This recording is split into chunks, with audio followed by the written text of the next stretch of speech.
बघितलं असेल तर 5 राज्यांची महत्त्वाची निवडणूक होती भारतामध्ये. आसाम, पश्चिम बंगाल, केरळ, तमिळनाडू आणि पॉंडिचेरी.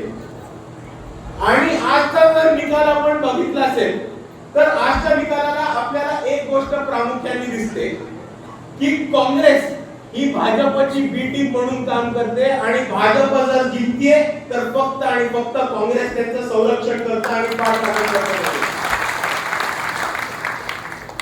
आपण जर पश्चिम बंगालचा निकाल बघितला असेल तर पश्चिम बंगालमध्ये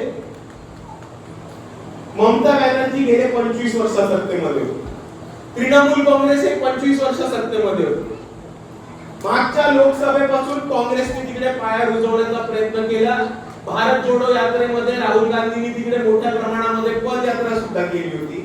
आणि ऐन निवडणुकीच्या वेळेस काँग्रेसने उमेदवार उभे करून भाजपला मदत केली. तृणमूल काँग्रेसची मतं खाल्ली.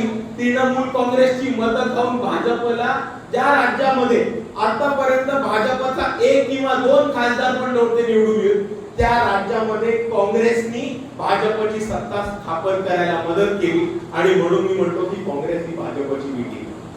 दुसऱ्या बाजूला आपण समजून घेऊया की आसामची निवडणूक होती. आसाम मध्ये तर थेट काँग्रेस विरुद्ध भाजप होती. किती सीट आहेत माहिती आहेत आसाम मध्ये? 123 सीट आहेत आसाम मध्ये. 123 पैकी 110 भाजप जिंकल्या. काँग्रेसचा सुपडा साफ केला. आता तर तिकडे तर वंचित बहुजन आघाडी पण नव्हती गेली, नाही तर काँग्रेसचे नेते लढत बसले असते. वंचितमुळे पडलो आम्ही.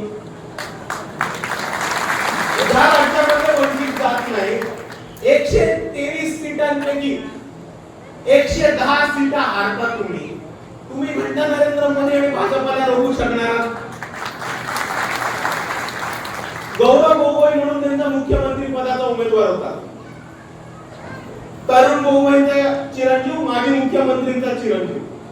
माजी मुख्यमंत्रीचा चिरंजीव यांचा मुख्यमंत्री पदाचा उमेदवार हा 20,000 मतांच्या फरकाने पडतो.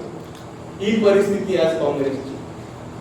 पॉंडिचेरी मध्ये डीएमके वर्सेस भाजप निवडणूक होती. पॉंडिचेरी मध्ये काँग्रेसने उमेदवार उभे करून स्टॅलिनचे उमेदवार पाडले आणि भाजपला जिंकायला मदत केली. पण मित्रांनो, असे 2 राज्य ज्यांच्याकडनं आपण शिकलं पाहिजे, तो म्हणजे केरळ आणि तमिळनाडू. केरळ मध्ये बघितलं तर यूडीएफ वर्सेस एनडीएफ अशी इलेक्शन झाली. भाजप 4थ्या नंबरवर.